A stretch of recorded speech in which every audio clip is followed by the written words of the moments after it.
Let's go to google.com to do some advanced things.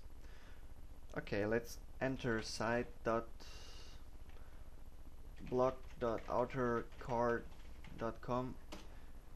This will look for all pages on my blog. This is the site operator. It currently finds 15,000 pages somehow related to my blog, whatever I publish on my blog.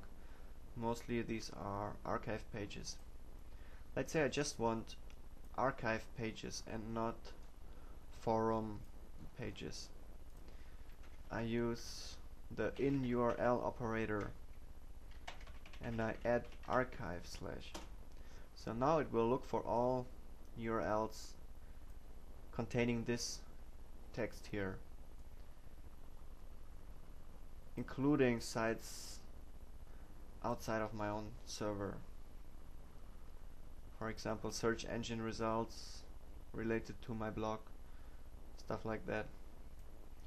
Of course, I could also search my own blog using the title, and it might return mostly my own pages. Maybe I add a keyword, video. I click on more results, and now I would get some blog posts related to video files. For example, the Google DHTML video. I can do this with any site. I can enter site:example.com and I will get pages from example.com.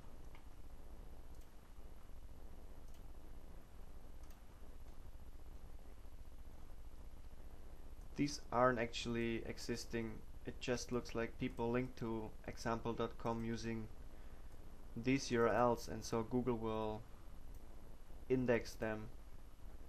It's not very meaningful. It always says not found. I don't even know why Google indexes 404. Okay, what else can we do? We can check for so-called backlinks to a blog or website of any kind. Again, I use the colon and the operator. This is called link and my blog URL. So I'm searching for backlinks. This, by the way, is the Google desktop search, finding results from my own computer. These will be different on any computer. So now I can see which other pages link to my own page. I find about 2,000 backlinks, but this is actually not very useful. I get better backlink results at technorati.com. I just enter my blog URL, and now Technorati will search the blog space and it will return backlinks, maybe comments about my own blog.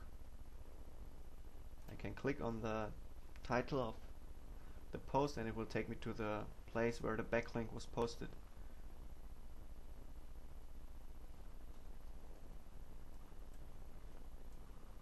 Somewhere here.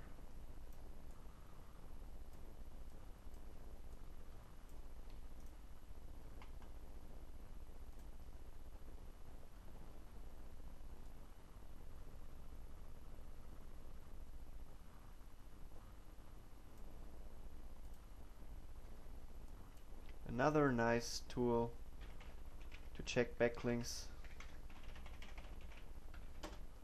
is blog lines. I put the input form right on my own blog because bloglines.com actually doesn't provide any interface to find backlinks. Or maybe it's somewhere hidden in their site, but there's no obvious way to get to the backlinks feature of blog lines, which is actually quite good, sometimes better than Technorati's. So a Welsh view is talking about my blog. I click on it and I can see what the comment is. Of course, I can react on the other blog's comment on my own blog again, so it's a discussion in blog space. There are many other tools to check for backlinks, for example Daypop, which is kind of slow at times, too slow to use as RSS feed in your own site because it's often down. You can find some limited backlinks here, but these aren't very complete or recent.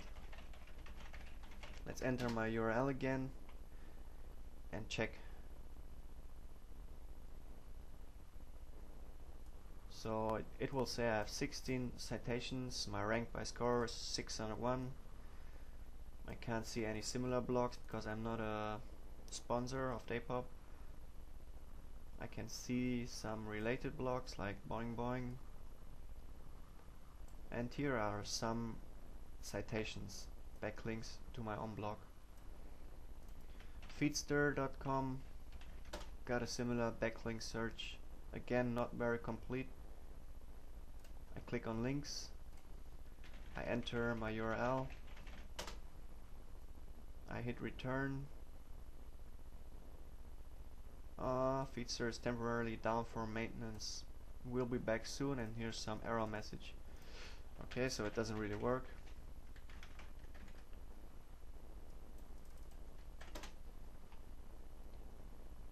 As soon as I enter HTTP, it will work. I guess I click on Foxy browser and let's see if it works.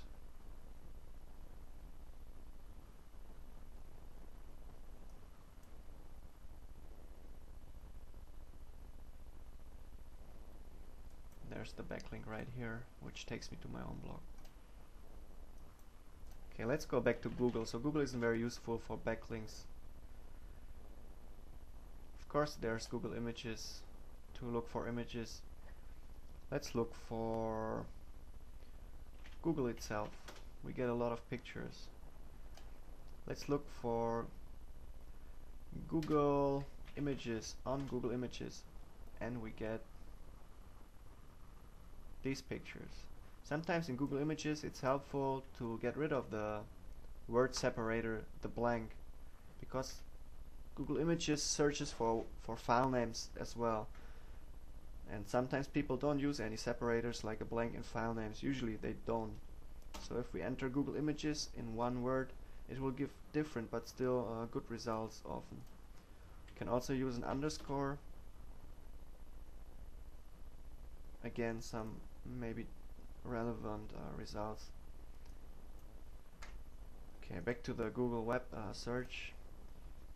There are certain limitations here. For example, I cannot enter more than 10 words. Well, I can, but the 11th and 12th words will be ignored. Let's say I have a really long quote of something. Let's go to authorama.com, which has some book texts. And let's go to Pride and Prejudice by Jane Austen. And I will copy. Why, my dear, you must know, Mrs. Long says that Netherfield is taken by a young man of large fortune from the north of England.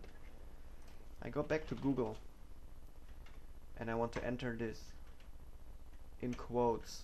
I'm looking for this quote maybe. And now Google will tell me Netherfield and any subsequent words, there's where Netherfield starts, was ignored because we limit queries to 10 words. Usually that's enough, 10 words, but in this case we can use some wildcard characters to replace certain words, maybe certain common words, because wildcard characters like the asterisk don't count against our 10 words limit. So I will replace some not so important words like by, a, the, and so on. Let's see how much words we got now. It will still be the quote we're looking for because it's the combination of the not so common words that will be unique to our quote. Still too many.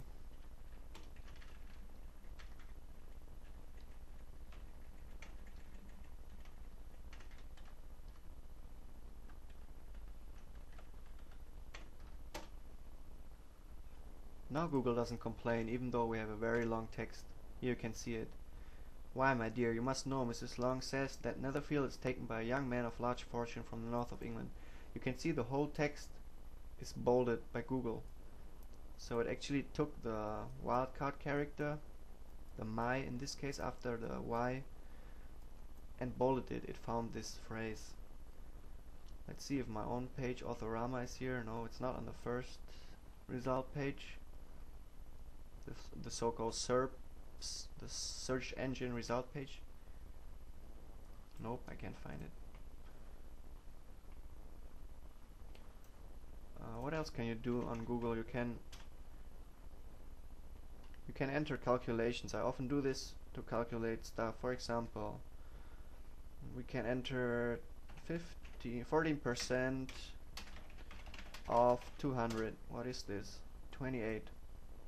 Or we can enter how many seconds in a day, and it will tell us 86,400 seconds. We can also ask how many minutes in a year. Again, the Google calculator will show the result. We can use define operator to define a word. Let's say we want to define SEO, and it will say definitions of SEO or SEM on the web. SEO is a form of online marketing. Search engine optimization or search engine marketing is a process of making a site and its content highly relevant for both search engines and searches. Successful search marketing helps the site gain top positioning for relevant words and phrases. This is quite helpful. Define anything.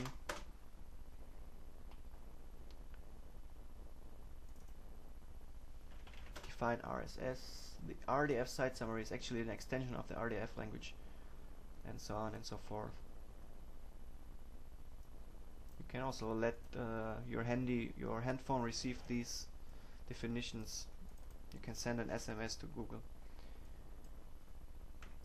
So what else? Maybe we want to find a certain thing, but we're not caring about the actual word we're using, so we ask for synonyms. This operator, the tilde, is used to precede words to make them synonyms. Let's say we look for car. We're not actually looking for the word car, but anything related like auto, automobile, and so on. So Google interprets BMW as a synonym to car, or motor is synonymous to car.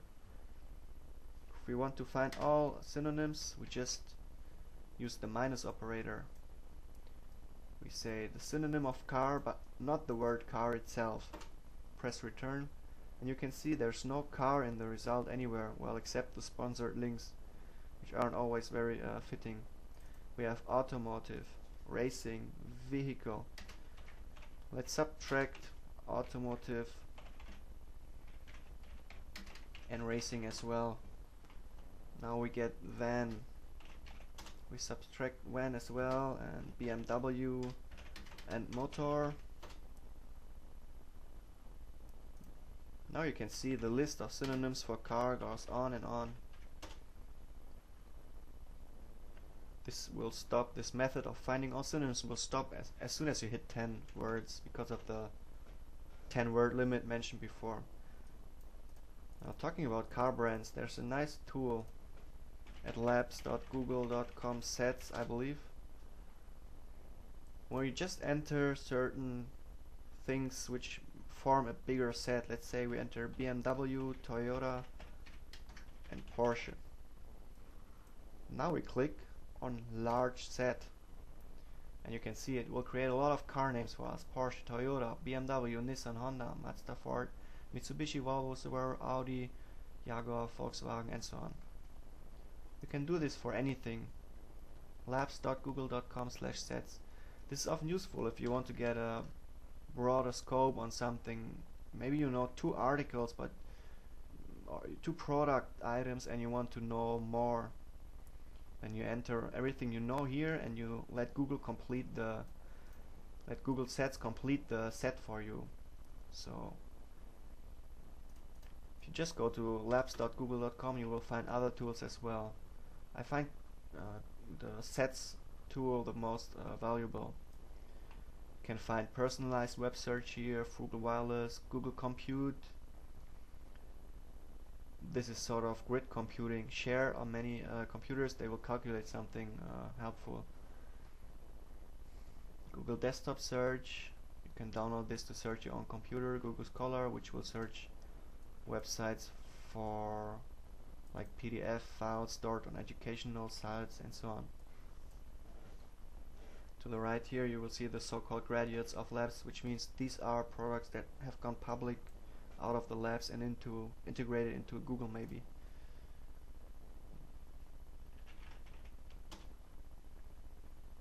So let's see, we can find out about Google bombs. Google bombing is when you link a lot of when you put up a lot of links with the same text or phrase pointing to a certain site, mostly because you want to attack this site.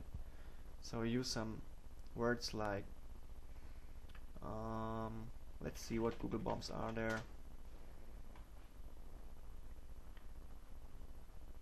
I collected some on my own site.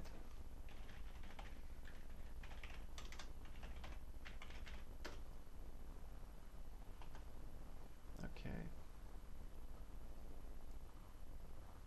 Let's start with weapons of mass destruction. We go to Google, we enter weapons of mass destruction. We hit the I'm feeling lucky button. And now the page will read, these weapons of mass destruction cannot be displayed. It looks like an error message from your browser, but actually it's a fake message. It's just a political statement. Click the regime change button or try again later. If you are George Bush and type the country's name in the address bar, make sure that it's spelled correctly, Iraq. Some people think that Google is somehow involved in this Google bomb conspiracy. But what the I'm feeling lucky button does is just it looks for weapons of mass destruction and it will pull the first result and directly forward the user to it. If we do a normal Google search, we see that number one result is linking to the page that we were just at. So it's Google's algorithms, which are very general, that will do this kind of thing and will allow this.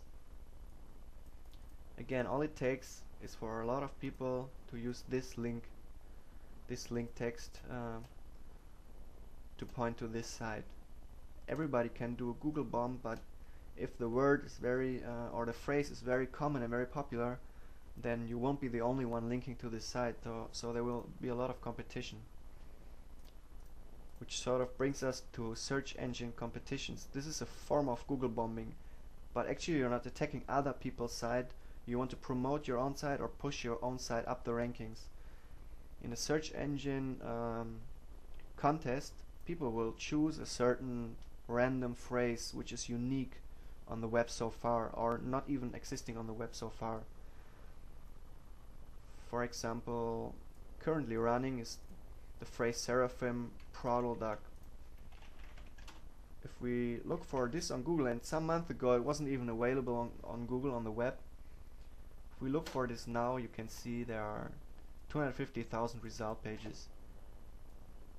Well, I'm happy to see my blogs on number one, because there will be a prize of £1,000 on January 1st, 2005, which I will award to someone who's linking to me now. Here's the second result page. This is French, so somebody is just trying to get a dummy page on top.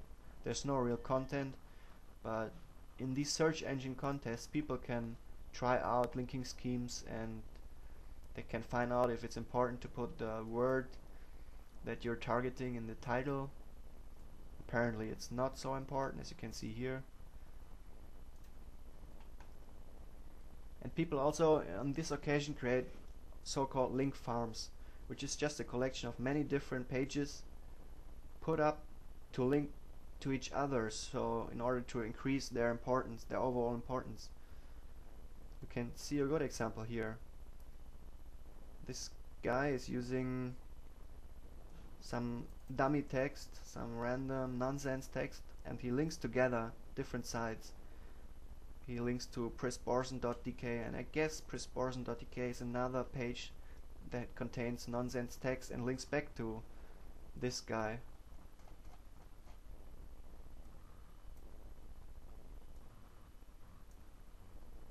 So we click on links and we can see links back to other sites. So this is called a link farm. It's supposed to cheat Google. It's just one of many ways to cheat Google. Another way is to post links into comment books, which are open for the public to post, or to post links into so-called wikis, which can be edited by anyone. So if you're really evil, you would look for certain strings like post, comment, or something. And if you're lucky, you can find these text boxes, and then you can try to post your link. For example, you can post, "Hello, I like your site. I'm an evil spammer, but I won't tell you here. Instead, I'll start with a compliment to then move on to promoting my site with a link containing my favorite competitive keywords like HTTP, www, my favorite competitive keywords.com, test blah foo bar." Now the trick here is to include the keywords right in the URL. On its own, this doesn't count for much on Google, because Google goes more for link text. But usually how these guest books or comment sections work is they take the whole URL and they make this as a link and use the URL itself as link text. Maybe they cut off the HTTP. So what Google will see is pretty much this. The Google spider will see this phrase. It puts a certain weight on all these keywords. So that's how link spammers work. And of course there's tools that will automate this process for them. So if your site falls prey to comment spam, you can either turn your comments off or you watch them closely. On my own blog I have a certain keyword list with forbidden URLs. So I ban certain URLs as they pop up on my blog. Okay, for more Google news, of course, you can go to Google Blogoscoped.